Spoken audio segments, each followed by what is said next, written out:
അപ്പം ഞാൻ ഇന്ന് ഉണ്ടാക്കാൻ പോകുന്ന പോർക്ക് റിബിൻ്റെ ഒരു റെസിപ്പിയാണ് കേട്ടോ. ഒരു സിമ്പിൾ സംഭവമാണ്. പോർക്ക് റിബാണ്. ഞാനിത് ഗ്രില്ല് ചെയ്യാമെന്ന് വിചാരിച്ചേ, പക്ഷേ ഗ്രില്ല് ചെയ്യണ്ട, അതല്ലാണ്ട് സിമ്പിളായിട്ട് വേറൊരു രീതിയിൽ ഉണ്ടാക്കാം. അപ്പം ഞാൻ ഓൾറെഡി പോർക്കിൽ മസാലകളൊക്കെ തേച്ച് സാധാരണ നമ്മുടെ പൊടികളൊക്കെ തേച്ച് വെച്ചിട്ടുണ്ട്. ഇനി ഇതേ 4 വെളുത്തുള്ളിയും ഇഞ്ചിയും ഒന്ന് ജസ്റ്റ് ചതച്ചിട്ട് ഇത് കുക്കറിൽ വിസിലടിക്കാൻ പോവാം.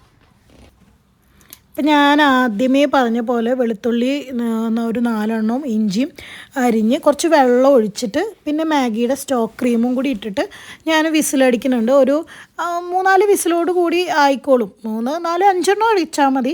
അപ്പോൾ ഏകദേശം വിസിലടിച്ച് സെറ്റായിട്ടുണ്ട്. കണ്ട പോർക്കൊക്കെ അത്യാവശ്യം നന്നായിട്ട് വെന്ത് വന്നിട്ടുണ്ട്. അത്യാവശ്യം നല്ല രീതിയിൽ വന്നിട്ടുണ്ട്. ആ സ്റ്റോക്കൊക്കെ നന്നായിട്ട് ഇറങ്ങിയിട്ടുണ്ട്. നമ്മളിതിൽ ആ മാഗി ക്യൂബ് ഇട്ടുകൊണ്ട് നല്ലൊരു ഫ്ലേവർ ഉണ്ട്.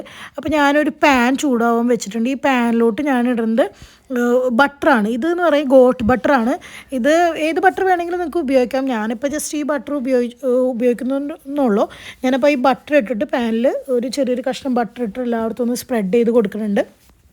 അതിന് ശേഷം ബട്ടറൊക്കെ ഒന്ന് ചൂടായി ഉരുകി വന്നതിന് ശേഷം നമ്മൾ ഈ പോർക്ക് ഓരോ കഷ്ണങ്ങളായിട്ട് ഞാൻ ഇതിലോട്ട് ഇട്ട് കൊടുത്തിട്ട് ഒന്ന് ഷാലോ ഫ്രൈ എന്ന് പറയാം. ഒന്ന് ജസ്റ്റ് 2 സൈഡൊന്ന് ഫ്രൈ ചെയ്തെടുക്കുക ചെയ്യണം. ഞാൻ അടച്ച് വെച്ച് വേവിക്കില്ല.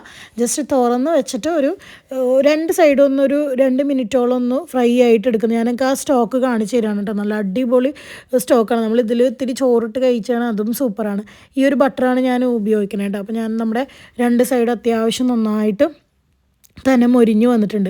അപ്പോൾ ഞാൻ അതിലോട്ട് കുറച്ച് വെളുത്തുള്ളിയും കൂടി ഒന്ന് ചതച്ചിട്ട് ഒന്ന് അതിലിട്ട് കൊടുക്കുന്നുണ്ട്. അതിൻ്റെ കൂടെ തന്നെ ഒരു ചെറിയൊരു കഷ്ണം സബോളയും കൂടി ഒന്ന് ജസ്റ്റ് ഒന്ന് ചെറുതായിട്ടൊന്ന് അരിഞ്ഞിട്ട് അതിലിട്ട് കൊടുക്കുന്നുണ്ട്. ചെറിയൊരു പീസായി ഇട്ടിട്ടുള്ളൂ കേട്ടോ. എന്നിട്ട് അതെല്ലാം കൂടി ഒന്ന് നന്നായിട്ട് മിക്സ് ചെയ്യുന്നുണ്ട്. ഇപ്പോഴും ഞാനൊന്ന് അടച്ച് വെക്കണില്ല, തുറന്ന് വെച്ചിട്ട് തന്നെയാണ് വേവിക്കുന്നത്. കാരണം ഇനിയിപ്പോൾ ഞാൻ നന്നായിട്ടൊരു 2-3 മിനിറ്റ് ഒന്ന് ജസ്റ്റ് വേവിച്ചെടുക്കുന്നുണ്ട്. കാരണം എന്ന് വെച്ച് കഴിഞ്ഞാൽ നമ്മളിട്ട ആ വെളുത്തുള്ളിയുടെയും അതുപോലെ തന്നെ ആ സബോളയുടെ ആ ഫ്ലേവർ ഒന്ന് അതിലോട്ട് ഇറങ്ങാൻ വേണ്ടിയിട്ടാണ്. ആ ബട്ടറിലൊക്കെ ഇട്ട് ഒന്ന് സോട്ടാകുമ്പോൾ നല്ലൊരു ഫ്ലേവർ ഉണ്ടാവും. അതിന് വേണ്ടിയിട്ടാണ് അങ്ങനെ ഇട്ട് കൊടുക്കണത്. അത് കഴിഞ്ഞിട്ട് അതിട്ട് ഒന്ന് ഇളക്കിയതിന് ശേഷം കുറച്ചൊന്ന് ഡ്രൈ ആയിട്ട് ഒരു 2 മിനിറ്റ് ഒന്ന് നന്നായി ഒന്ന് ഇളക്കിയതിന് ശേഷമാണ് ഞാൻ പിന്നെ നമ്മുടെ ആ സ്റ്റോക്ക് ഇതിലോട്ട് ഒഴിക്കാൻ പോകുന്നത്. നമ്മുടെ ഈ സ്റ്റോക്ക് ഇതിലോട്ട് ഒഴിച്ചിട്ട് ഞാനൊന്ന് നന്നായി മിക്സ് ചെയ്യുന്നുണ്ട്. അങ്ങനെ നമ്മളത് നന്നായിട്ട് നമ്മുടെ വെളുത്തുള്ളിയും അതുപോലെ തന്നെ സബോളയും നന്നായിട്ടൊന്ന് വഴണ്ടി വന്നതിന് ശേഷമാണ് ഞാൻ നമ്മുടെ ആ സ്റ്റോക്ക് ഇതിലോട്ട് ഒഴിക്കണേ.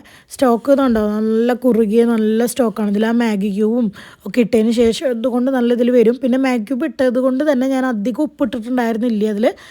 ഞാൻ ഇതിലും ഉപ്പിടുന്നില്ല. വേവിക്കുമ്പോൾ ഇട്ടിട്ടുള്ള ആ ഉപ്പ് തന്നെയാണ്. നിങ്ങൾ പാകത്തിന് എത്രയാണെന്ന് വെച്ചാൽ നിങ്ങൾക്ക് വേണ്ടത് എത്രയാണെന്ന് വെച്ചാൽ അത് നോക്കിയിട്ട് ഇടുക.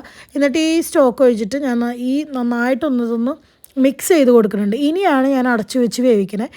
ഇനി അതൊന്ന് നമുക്ക് ജസ്റ്റ് ഒന്ന് ആ എണ്ണയൊക്കെ തെളിയണം, കണ്ടോ, ഒന്ന് വറ്റി വരണം. അതായത് വെള്ളം പരിവല്ല, ഒന്നൊരു ജസ്റ്റ് ഒന്ന് ഡ്രൈ ആയിട്ട് എടുക്കണം. അത് കണ്ടോ, ഈ ഒരു പരുവത്തിലായിട്ട് വന്നാലാണ് നമ്മുടെ ആ ഒരു ടേസ്റ്റ് ഉണ്ട്. നമുക്കിങ്ങനെ ചാറ് കുറേ അങ്ങനെയല്ല വേണ്ടേ. എന്നൊന്ന് ഡ്രൈ ആയിട്ട് വരുമ്പോൾ ഞാനതിലോട്ട് കുറച്ച് ടൊമാറ്റോ സോസ് ഞാൻ ഒഴിക്കുന്നുണ്ട്. ഒരു 1-1.5 ടീസ്പൂൺ ടൊമാറ്റോ സോസും അതുപോലെ തന്നെ ഇത്തിരി സോയാ സോസും ഞാൻ ഒഴിച്ചിട്ടും ഒന്നും കൂടി നന്നായി മിക്സ് ചെയ്തെടുക്കണം. പിന്നെ ഒരു സീക്രട്ട് ഇൻഗ്രീഡിയൻ്റ് ആണ് ഈ തേൻ. കുറച്ചൊരു തേൻ, 1 സ്പൂൺ തേൻ എൻ്റെ കയ്യിലുള്ള പാക്കറ്റാണ്. ഞാനത് ഇട്ടിട്ട് ഒന്ന് നന്നായിട്ട് ഇങ്ങനെ ഒന്ന് അടച്ച് വെച്ച് ജസ്റ്റ് ഒന്ന് അടച്ച് വെക്കേണ്ട ആവശ്യമില്ല, ഒന്ന് ഡ്രൈ ആയിട്ട് എടുക്കുന്നുണ്ട്. അപ്പോൾ ഇങ്ങനെയാണ് നമ്മുടെ പോർക്ക് ലാസ്റ്റ് വരെ. ഞാൻ ഇതിൻ്റെ കൂടെ കുറച്ച് നെയ്ച്ചോറും കൂടി ഉണ്ടാക്കിയിട്ടുണ്ടായിരുന്നു. അപ്പോൾ അത്രേ ഉള്ളൂ കേട്ടോ.